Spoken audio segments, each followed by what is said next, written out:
Hi guys, this is Dustin Thigpen, Mr. Too Blessed to be Stressed, and you're getting this. You're watching this video because you've received an email, and I just wanted to let you know this is what it's all about, guys.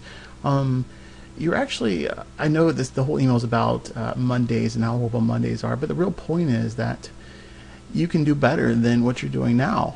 As far as like a job, don't feel like you're stuck where you are, guys, because the first step to actually like making money from home, the first step to quitting your job is to get it in your head that you can actually change things. You need to get in your head that there are so many more possibilities than working a 9 to 5 job Monday through Friday, working 40, 50, 60 hours a week. There are other ways, there are smarter ways to make income, and there are ways that you could make more time for your family.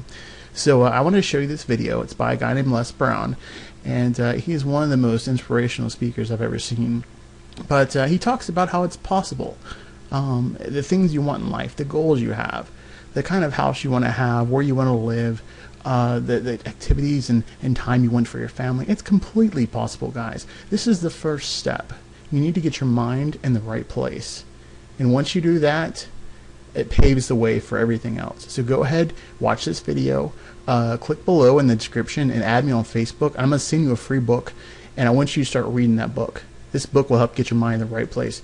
Start reading that book, keep watching my emails, and guys, we will get you there. Keep following the steps, and we will get you making money from home. We will get you be able to quit your job.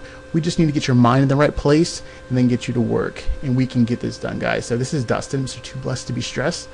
Thank you for watching, and keep a lookout for my emails. Oh yeah, don't forget, Facebook below. I want you really right now, once again, to start thinking about your goals and about your dreams. And as you begin to envision them, one of the things that I think that's very important that we have to always go back to, as you look at your goals and dreams, and I want you to expand them, and it's very important to realize that I found that most people fail in life, not because they aim too high and miss. Most people fail in life because they did just like I did for so many years. They aimed too low and hit. They didn't believe in themselves. So I want you right now, as we begin to think about the lessons and all the things that you've experienced and all of the comments and stories and strategies and lessons that you've had, I think it's time to revisit and look at your goals and dreams, and let's raise the bar. I remember as a kid, we would be in the backyard and we would play jump, and somebody would get on one side of the stick, my sister and then my brother, we would run and we'd jump over it. And then they say, raise it up a little bit higher. We have to back up and we run and we'd jump over it again. And then we say, raise it up a little higher. And the higher it got, we had to begin to change our approach and how we're going to get over the bar. And that's the same thing in life. And so right now, I want you to think about your goals and dreams as you begin to raise them a little higher. And I want you to say with me, it's possible. It's possible. You know, the easiest thing that I do is speak and train people how to speak. Go into prisons and juvenile detention centers and to high schools and colleges. Speak before thousands of people. I can do that in my sleep. Let me share with you the most difficult thing I've ever done in my life. And it took me years to do. And that was to believe that it was possible. To believe that I can do it. Given my circumstances, born in an abandoned building on a floor, being adopted, being labeled educable mentally retarded, failing twice in school, no college training, never worked for a major corporation. To believe that I had something of value to say, that somebody would want to listen to me. To believe that somebody would pay me to talk to them.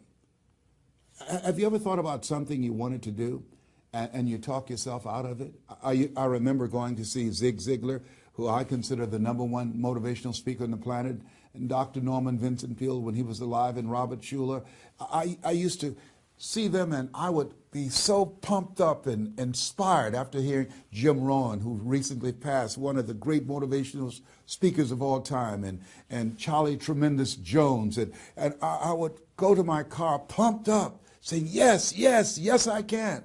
And then after a while, my mental conditioning would kick in. And I would say, Les Brown, you can't do that. You don't have a college education. Les Brown, you can't do that. You don't even know who your parents are. Les Brown, You can't do that. You failed twice in school. Come on. Ever thought about something you wanted to do and you talk yourself out of it? There's a proverb that says, if there's no enemy within, the enemy outside can do us no harm. That's why it's important that you make it a point every day to review these lessons, to get them deep, not only in the conscious mind, but the subconscious mind, and get them in your spirit. Well, how often should I do it? Do it until you are producing the results. That's how often you should do it. And you never stop, because once you stop, that's when those negative thoughts will come back. Once you stop, that's when you will begin to doubt yourself. Once you stop, I'm telling you what I know. Yes, every day it's a selling job on you. It's possible. I can do this. I can make this happen. No matter how bad it is or how bad it gets, I'm going to make it. It's possible. Yes, your dream is possible. Say that to yourself every day. Feed your mind with words that you write and words that you hear and words that you speak to yourself. Feed your faith, and your doubts will starve to death. Say to yourself, it's possible. It's possible. It's possible. Even when you have no evidence to point to, say to yourself, it's possible. There's nothing as powerful as a made-up mind. It's a struggle sometimes to do that, especially when you have people around you telling you that it's not possible, that you can't do it. And they're constantly pointing out your failures of the past, constantly reminding you of all of the things that you don't have going for you.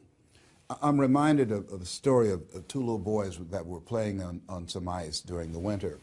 And as they got further out on this ice, one fell through the thin ice.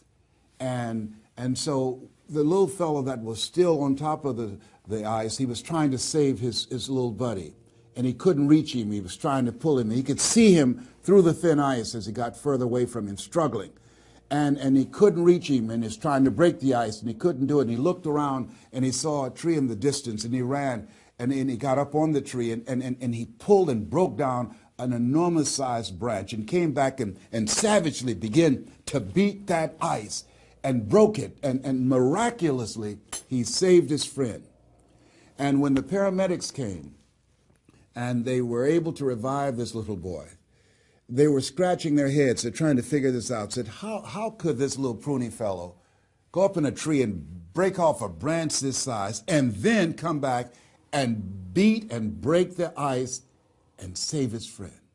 They thought it was just miraculous. It was baffling. And an old guy who was there said, I can tell you how he did it. And they said, how? How did he do it? And he said, there was no one here to tell him that he couldn't do it. Whoa. What could you do? What could I do? What could all of us do if we did not have the naysayers in our lives? That we believe naively, like that little boy, that it was possible. What would you do if failure was not on the table? Do you realize that 87% of people allow the fear of failure to outweigh their desire to succeed, because they've been convinced by the evidence, by being practical, by being logical, by being realistic. I did that. Leslie, yes. You're going to speak for corporations? Yes. Leslie, do they have a college education? Yes. Do you? Wesley, you know that I don't have a college education. Leslie, are these people experienced? Yes. Are there people with PhDs and MBAs that they could choose rather than choose you? Yes. So you don't have a college education. You have no experience. You're talking about becoming a speaker, and they're going to reach over people with PhDs and MBAs and years of experience and choose you. Are you being realistic? Come on, Leslie. Come on, Leslie. You can't do this. My brother, he's a wonderful person. And he constantly reminded me that I couldn't do what I'm doing now. But that really wasn't the bad part. The real bad part was I convinced myself that I couldn't do it. Not only because of those things that he pointed out, being practical and realistic, but also that within myself, I didn't believe what Mike Williams, my mentor, said was possible for me. Have you ever had somebody who believed and saw something for you that you didn't see for yourself? And here's how I escaped that. I discovered that sometimes you have to believe in somebody's belief in you until your belief kicks in. So here's what I am believing for you. The goals that you right now have, the things that you have envisioned for yourself, this is a reflection, what you've done thus far and what you are engaged in doing. It's what's possible for you right now. But there's even more. You don't even know what's in the future. Eye has not seen, ear has not heard. If you believe in yourself, if you constantly remind yourself after every defeat, after every setback, every time you get knocked down, I've got a saying, if life knocks you down, try and land on your back, because if you can look up, you can get up. See, a lot of people, because of failure, they stop believing. Let me share something with you. You will fail your way to success. Yes. 8 out of 10 millionaires have been financially bankrupt. You will fail your way to success. It doesn't matter how many times you fail. It doesn't matter how many times people tell you that you can't do it. It doesn't matter if you don't have a dime in the bank. You will fail your way to success. What's very important is you're believing in yourself. You're constantly saying, somehow, some way, I'm going to make it. I remember a lady out of Detroit, Michigan. They call her Martha Jean the Queen. And she had a motivational message she gave all the time on the radio. And the question she would ask was, do you really want to win? Do you really want to win? And she said, if you really want to win in life, you've got to believe in yourself when no one else does. You've got to believe in yourself. See, it's easy to believe in yourself and to have faith if you have a good bill of health, if your relationship is working out fine, if you have money in the bank, if you have a secure job, if your mortgage note is paid current, if the children are acting like they have good sense.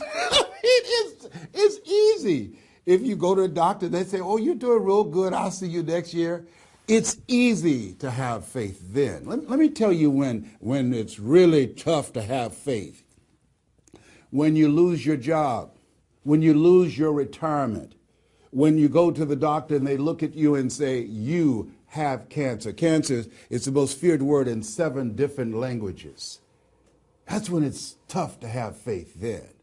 And that's when you need to call on your faith then. They said faith is the oil that takes the friction out of living. That's when you need to believe in yourself then and judge not according to appearances and say to yourself, it's possible. It's possible. I can make it. It's possible. I'm going to get through this. It's possible. I'm not going to allow this to get the best of me. Yeah. I don't know what you're up against. I don't know what you're facing, but here's what I do know. You've got something special. You've got greatness in you. And I know it's possible that you can live your dream.